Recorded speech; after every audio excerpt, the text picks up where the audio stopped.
Bienvenue sur The Exchange, je suis Guy Shawn, je vous présente les informations du business international. Voici le programme. Une des plus importantes sociétés immobilières nous révèle ses prévisions pour ce marché de 10 milliards de dollars.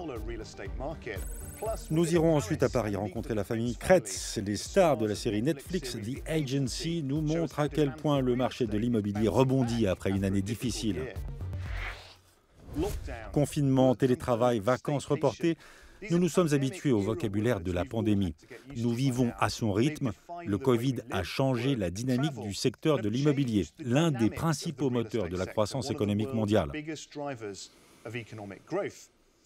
Le rebond de la pandémie alimente la reprise, mais l'augmentation des contaminations fait planer la menace de nouvelles restrictions de mouvement. La reprise est inégale, mais les investissements ont atteint un niveau record, plus de 755 milliards de dollars au troisième trimestre. C'est 50% de plus qu'il y a un an. Les actifs des investisseurs sont diversifiés. Le secteur résidentiel reste le plus vigoureux devant les bureaux. Il représente 29% des transactions. À côté des chiffres et des statistiques, le marché de l'immobilier a toujours été profondément influencé par le design. Pour en savoir plus, nous retrouvons maintenant le designer d'intérieur Lawrence Llewellyn-Bowen.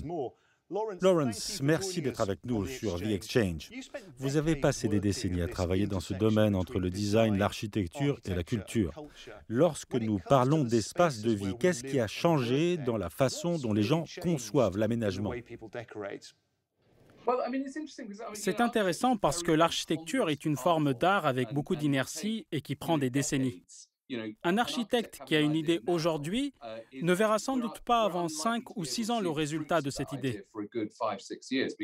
Les gens maintenant pensent qu'il existe des façons très réconfortantes de décorer, des façons personnelles de décorer. Désormais, les gens aménagent pour eux-mêmes. Ils ne le font plus pour l'agent immobilier qui viendra évaluer leurs biens, ni pour le collègue qu'on invitera boire une bouteille de vin.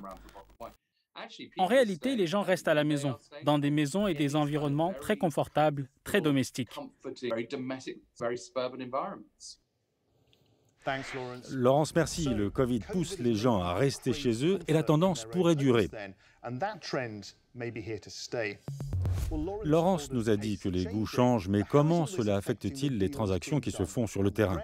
Notre reporter Cyril Fourneris s'est rendu à Paris pour rencontrer une célèbre famille qui achète et vend des propriétés dans l'une des villes les plus prisées du monde. Eh bien, Guy, la crise du Covid a fait trembler le marché de l'immobilier parisien. C'est l'un des marchés les plus actifs au monde depuis des décennies. Mais les prix sont à nouveau à la hausse. L'immobilier de prestige est en plein boom. Et Sotheby's et Barnes parlent même de 2021 comme une année record. C'est positif. La question est de savoir si les acheteurs et les vendeurs sont d'accord. Vous connaissez peut-être la famille Kretz et son émission L'Agence parisienne, qui raconte sa propre histoire, celle d'une entreprise familiale spécialisée dans l'immobilier de luxe. Quelles sont les tendances du marché de l'immobilier parisien ? 2021 a été l'une de nos meilleures années. L'après-Covid a fait bouger les choses. Par exemple, en 2021, nous avons fait plus 50% par rapport à 2020. Pour nous, c'est vraiment une bonne année. Les gens cherchent des appartements avec des espaces extérieurs, avec des jardins, parce qu'ils ont souffert du confinement. Pour les grands appartements, sans cet extérieur, les prix ont baissé ou se sont stabilisés. Pour les autres, avec extérieur, les prix ont augmenté.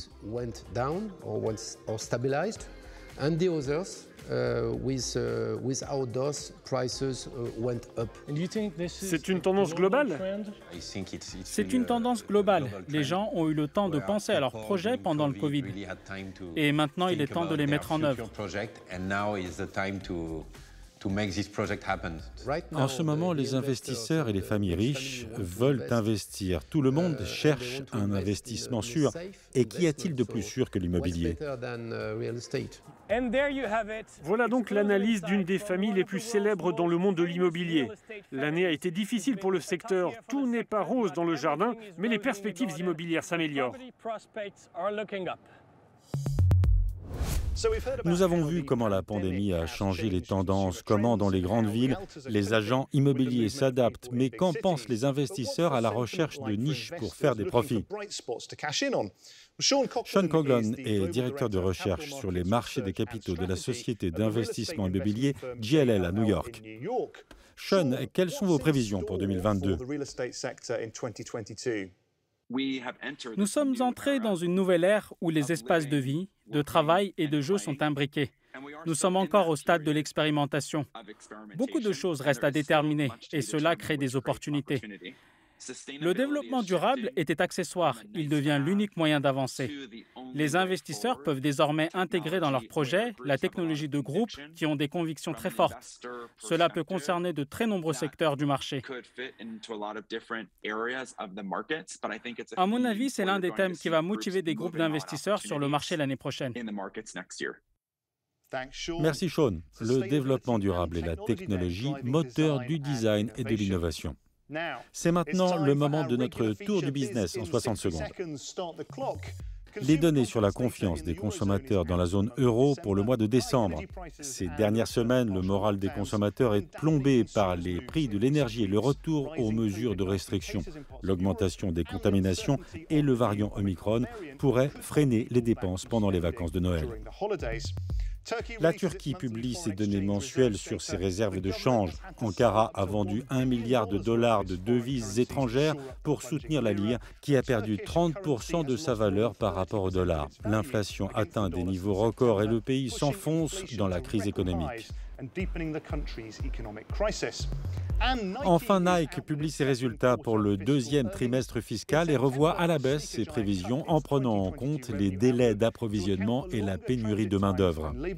Pour 2022, Nike ne prévoit plus une croissance à 2 chiffres, mais s'attend désormais à augmenter ses ventes de seulement 5%. Voilà, juste à temps. Les investisseurs, les concepteurs et les commerciaux disent tous que le marché immobilier résiste au Covid. Mais la pandémie, comme le changement climatique, ne fait que commencer à remodeler non seulement le secteur, mais aussi toute la société. Pour les promoteurs, la psychologie et la culture deviennent aussi importantes que l'analyse financière. En 2022, les sociétés immobilières devront s'adapter à une manière très différente de penser les espaces où nous vivons et travaillons. Voilà, c'est la fin de cette édition. Merci de l'avoir regardé. Rejoignez-nous sur euronews.com et la prochaine fois pour The Exchange.